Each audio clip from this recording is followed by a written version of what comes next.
capaz de inaugurar um mundo novo. Grande Sertão Veredas é uma das maiores obras da literatura brasileira. Uma história genial, do genial Guimarães Rosa, dedicada a uma mulher incomparável.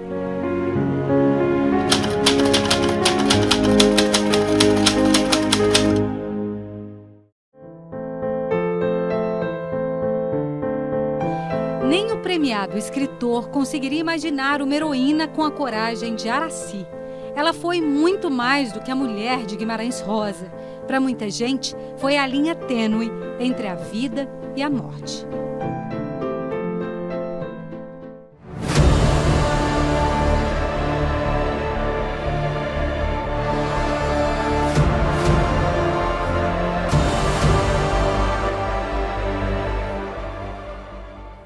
Eu não existiria, minha família toda, né? Eu sempre falo que Aracy, se a gente for definir uma palavra, era uma intrépida. Uma mulher que acreditava que podia definir o destino dela. Se houver uma possibilidade de uma representação humana de um anjo, esse anjo foi personificado nessa senhora que até hoje me emociona. Aracy nasceu no Paraná. Cresceu e se casou em São Paulo. Em 1934, fez o que mulher nenhuma ousava na época. Se desquitou, já que o divórcio ainda não existia. Pegou o filho de 5 anos e saiu do Brasil. Foi para a Alemanha transformar a própria vida e salvar muitas outras. Tinha coragem, tomar uma postura de dizer, não, vou pegar meu filho e vou para a Alemanha, porque aqui as coisas não estão funcionando. Ela lá ficou bastante indignada e bastante intolerante com a intolerância.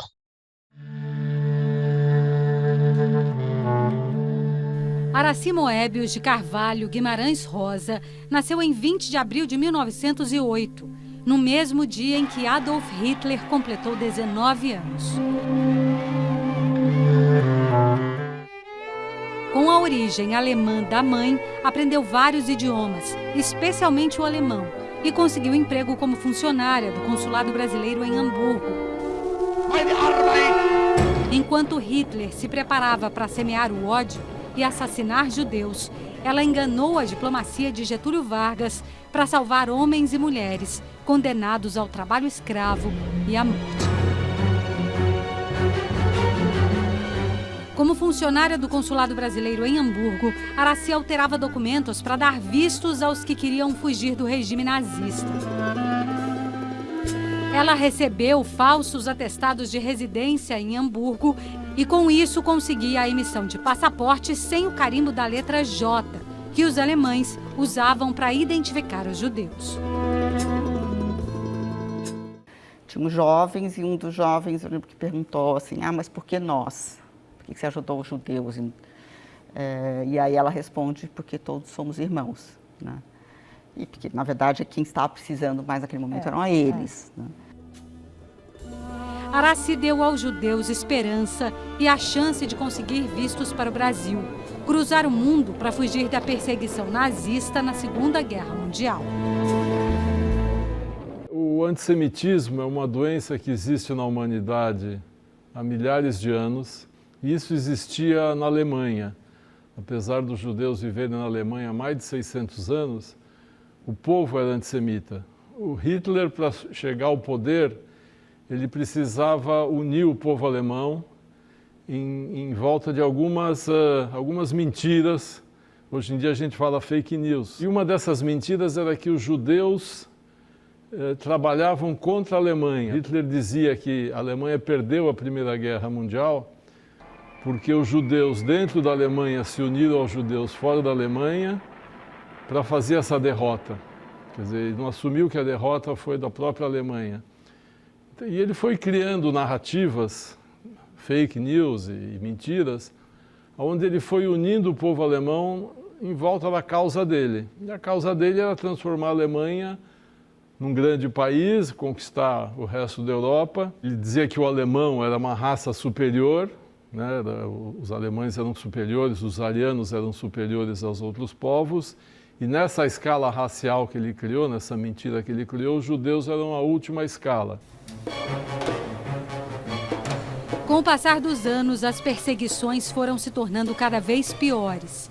O que começou com a proibição de trabalhar, frequentar escolas e universidades, avançou para a perda de propriedades, de bens e riquezas, até chegar aos assassinatos em massa. Meus avós, eu sei dos tios, eu sei de um dos irmãos do meu avô, que foi colocado num navio, puseram um navio lá no meio do mar e afundaram o navio. Escuta, para quê, não é? Que quando a gente tem tanta vontade de ajudar os outros, como a dona Araci, de cuidar dos outros, essas pessoas com essas cabeças, eu diria, malignas.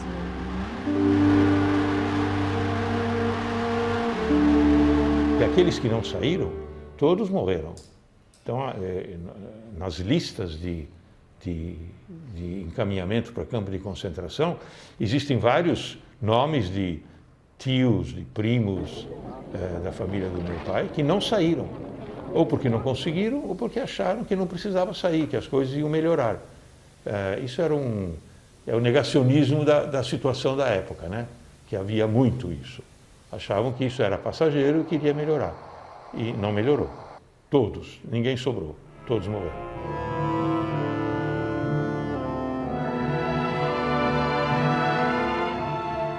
O Holocausto foi um processo de exterminar os judeus da Europa.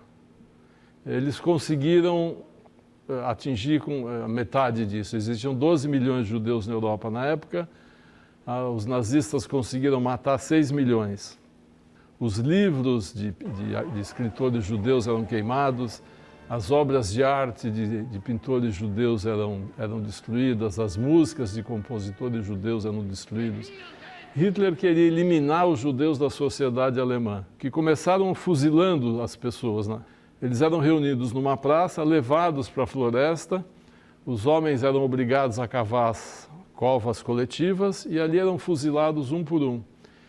Isso começou a se tornar economicamente ruim, porque custava muito caro levar esse exército para assassinar pessoas. Gastavam munição, que numa época de guerra é uma coisa importante.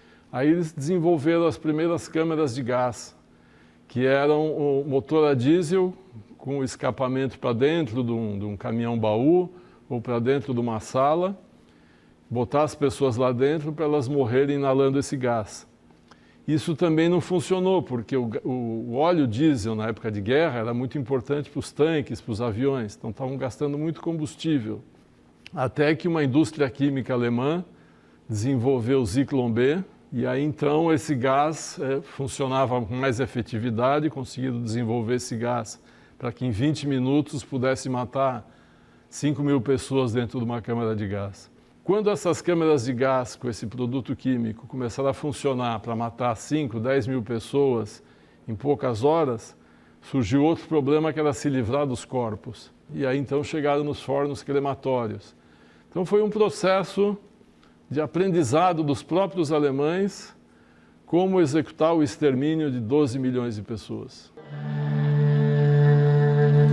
Para que essa terrível história não se repita, o horror do Holocausto está documentado e exposto nas paredes, em objetos de quem conseguiu fugir, nos retratos dos que morreram, vítimas do ódio e da intolerância.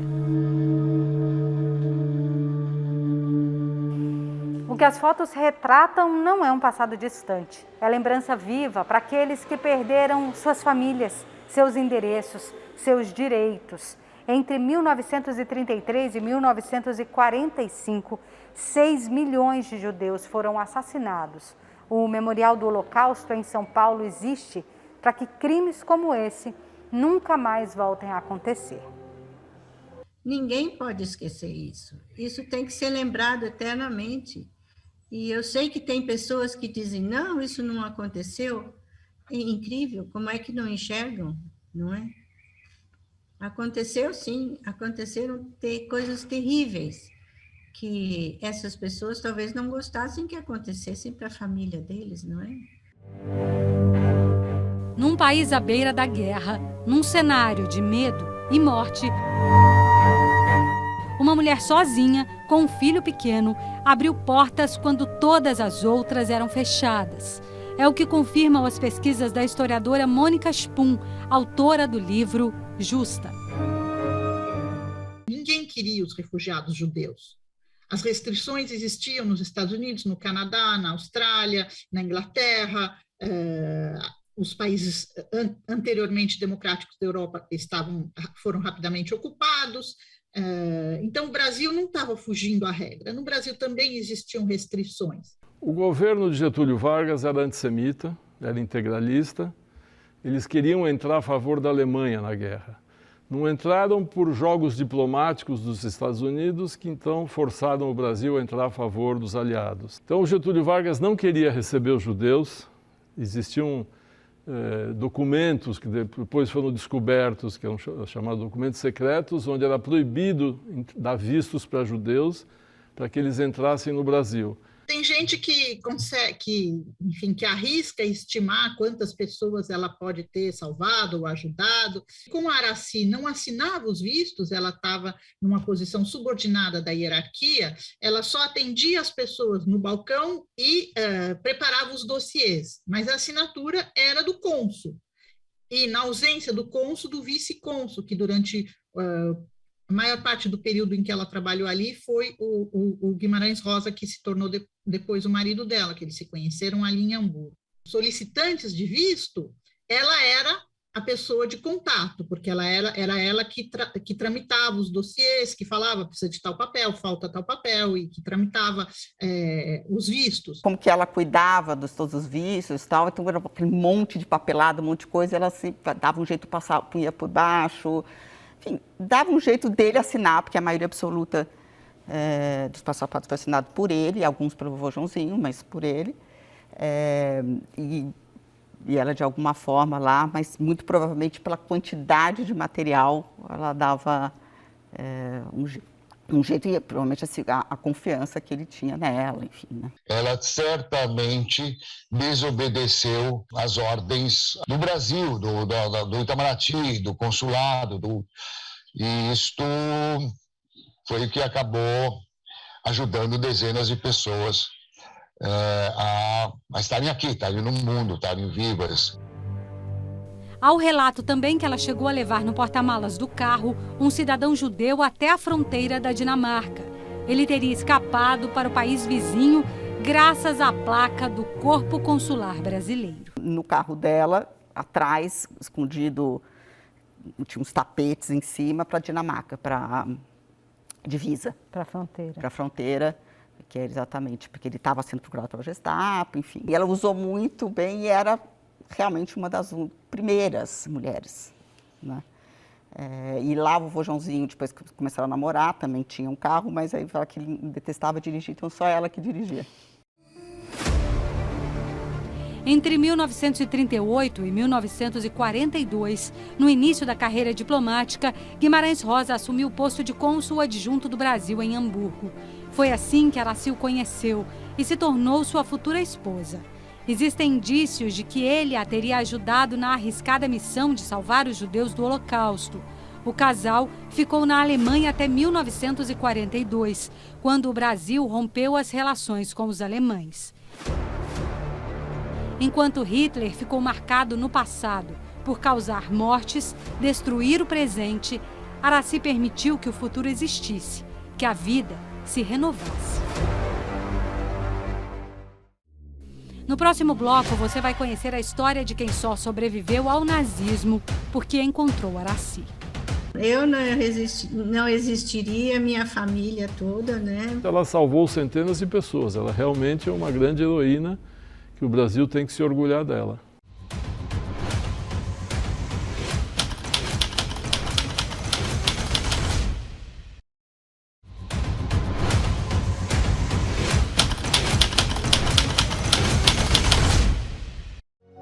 O Uma mulher com sorriso magnético e capacidade instintiva de vencer obstáculos. Ela foi uma das primeiras mulheres a dirigir na Alemanha. Os nazistas, eles viam com muito maus olhos mulheres pintadas. As mulheres, enfim. Então a vovó era uma mulher bonita, porque era muito bonita, né? Pintada, mas tinha um batom, tinha enfim, né? Arrumada, que falava alemão sem sotaque, porque a primeira era a língua materna dela, né? Dirigindo. E era uma mulher muito brava, isso a gente sabe. Então ela enfiava o dedo no, assim, se algum policial vinha falar com ela, ela dava uma enquadrada assim. As belezas de Aracy, a de fora e a de dentro, acabaram seduzindo-o com seu adjunto Guimarães Rosa, também desquitado. Na Noite dos Cristais, ele lembra que no dia seguinte eles foram a pé para a escola e passavam nas ruas e estava tudo quebrado. O vovô Joãozinho eles já estavam namorando, né? Então, dele comentar, então deles conversarem sobre isso com muita indignação dessa situação toda, assim, né?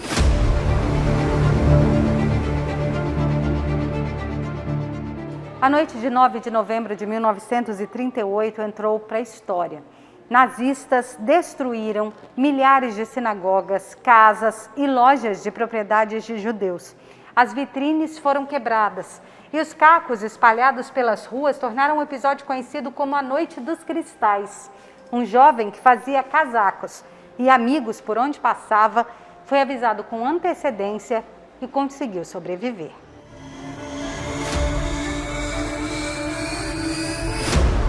Ele pegou um trem de Hamburgo e foi para uma cidade onde estava a irmã e a mãe dele, Essen. No trem, ele encontra, numa mesa no trem-restaurante, outros 2 passageiros, senta-se com ele, e alguns minutos depois, aparece um soldado SS que senta na mesa com eles. Eles se cumprimentam com a saudação da época, Heil Hitler, que, de acordo com meu pai, foi a única vez em que ele levantou-se, esticou o braço e falou essas palavras. E passaram horas da noite conversando e jogando baralho, um jogo alemão, Schart, que chama, na mesa do trem-restaurante, até que o soldado SS saiu do trem e passou tudo bem.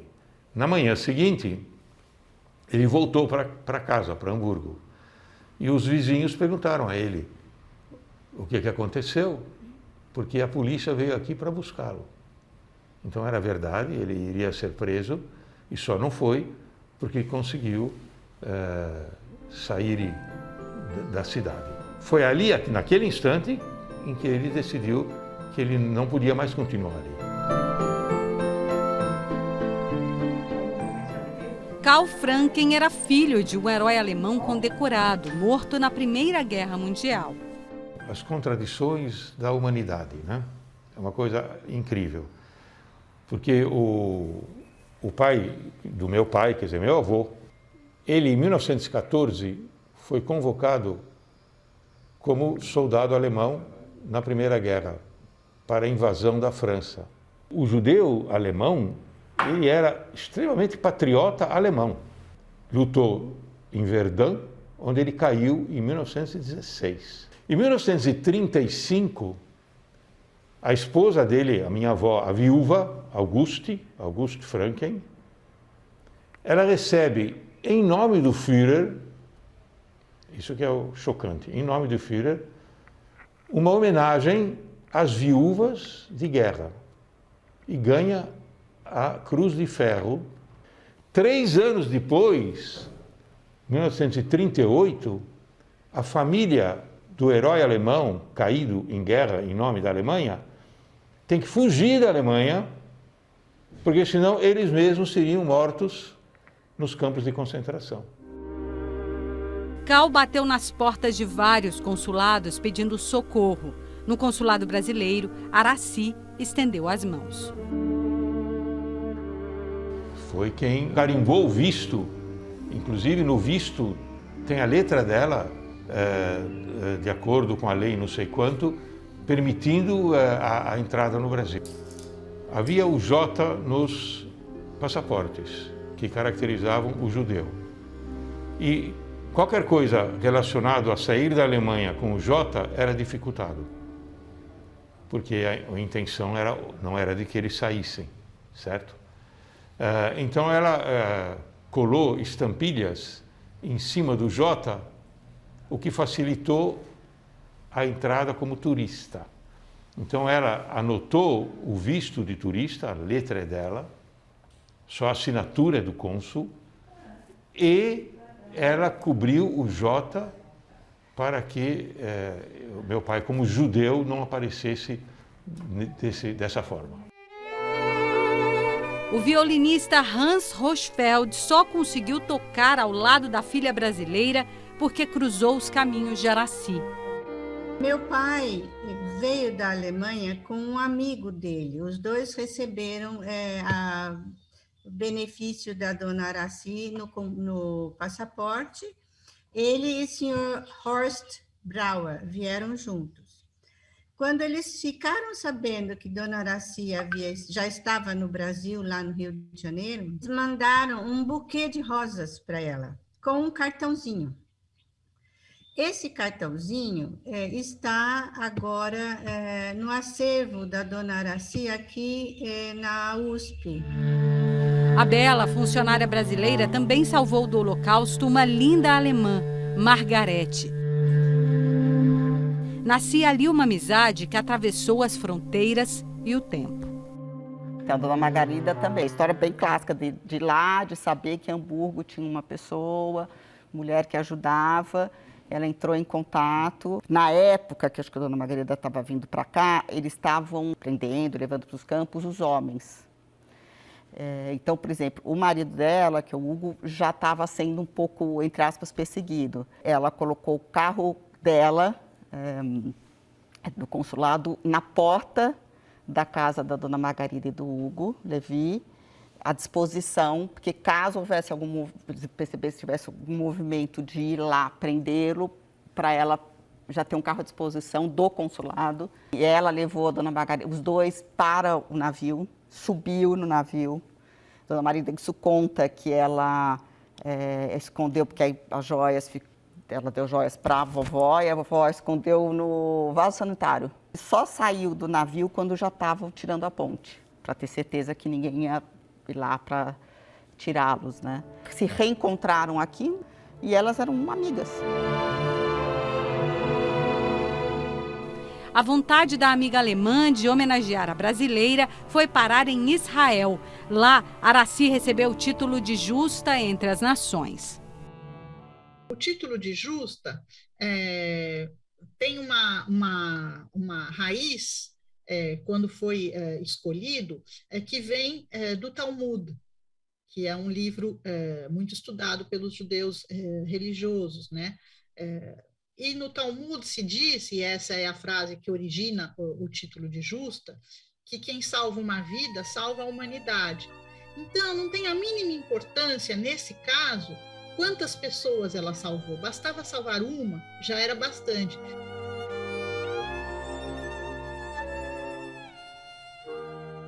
Realmente ficou mais do que provado tudo o que ela fez em benefício de judeus. Todos os riscos aos quais ela se submeteu e quanta gente ela salvou.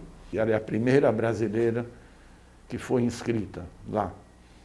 Na entrada do Yad Vashem existe também um painel de mármore, onde todos aqueles do mundo todo que ajudaram os judeus têm o seu nome gravado. E na nossa presença foi gravado o nome dela. Nos jardins do Museu Yad Vashem existe a Avenida dos Justos, onde cada pessoa que ajudou um judeu ao menos tem lá uma árvore com a sua placa de bronze e foi plantada uma árvore em homenagem a ela nessa Avenida dos Justos. A meu ver, a homenagem que nós pudemos fazer mais significativa e que representa a vida, a continuidade, foi um bosque. Foram plantadas 10.000 árvores, eu estive uns anos depois lá, aquilo já virou uma floresta. Em uma outra floresta, no auge do nazismo, quando os diplomatas foram expulsos da Alemanha, ela e Guimarães Rosa se abrigaram em um hotel. A comida era passada, era dada comida quase que ração, assim, racionada, com certeza racionada, mas era assim pouca comida, uma batata, e foi um período em que eles comeram muito pouco, passaram frio, e isso ela conta. Sempre que a gente queria deixar alguma comida no prato, coisa e tal, ela sempre insistia muito nessa história de que a gente não desejasse um dia passar fome. Depois da guerra, Aracy e Guimarães Rosa se casaram na Embaixada do México, no Rio de Janeiro, porque na época o Brasil ainda não reconhecia o divórcio. Para sobreviver à brutalidade dos tempos da ditadura militar, ela trouxe a mesma coragem que teve contra o nazismo. Nas escolas, nas ruas. Agora, interessante desse aspecto destemido dela, o Geraldo Vandré passou um período no nosso apartamento, no apartamento dela lá em Copacabana. E ela era muito amiga da Ângela, que era tia do Geraldo Vandré. E o Geraldo Vandré houve lá um movimento num festival, em que ele cantou a música lá, para não dizer que eu não falei de flores, e o pessoal da repressão estava esperando ele na porta para sumir com ele. Quem sabe faz a hora, não espera acontecer. O Geraldo acabou no carro da Ângela, e a Ângela levou ele direto para o apartamento da minha avó, e a minha avó veio atender, entrou a Ângela com o Geraldo Vandré e falou para ela, olha, ele está para ser preso, é meu sobrinho. E ela falou, não, fica aqui. E ele ficou 2 meses, sem menor temor. Agora, o interessante é que o apartamento da minha avó, até hoje está lá, do meu avô e da minha avó, é literalmente do lado do Forte de Copacabana. Aracy morreu aos 102 anos em 2011, mas continua viva na memória das famílias que salvou. Todos nós não teríamos a nossa história, não é, para contar. E eu acho que Dona Aracy teve uma visão de uma iluminação, de poder ajudar as pessoas e uma mente vibrante, uma mente maravilhosa, não é? Ela pôde ajudar várias pessoas e a gente é eternamente agradecida. A saída de uma pessoa da Alemanha permitiu a reconstrução de uma família de 28 pessoas aqui no Brasil. Um exemplo é para ser seguido. Nós temos que pensar no que ela fez e nós temos que viver da forma que ela viveu, honestamente. Quem salva uma vida, salva a humanidade. Eu acho que é isso que a gente tem que reter. E a Aracy estava pronta a ser uma justa. A heroína salvadora e o escritor talentoso ficaram juntos por mais de 20 anos, até 1967, quando Guimarães Rosa faleceu. A obra Grande Sertão Veredas, dedicada a ela, foi publicada em 1956. Narra a saga sertaneja de amor e sangue de Riobaldo e de Adorim. E leva para a eternidade o nome de uma mulher que viveu para deixar viver. Riobaldo, tem um particular aí que eu careço de contar a você, que esconder mais não posso. Eu não me chamo Reinaldo de verdade. Concordo plenamente que no Grande Sertão Veredas, Riobaldo é o vovô Joãozinho e de Adorim é ela, né? Que é aquela mulher com uma coragem de homem, né?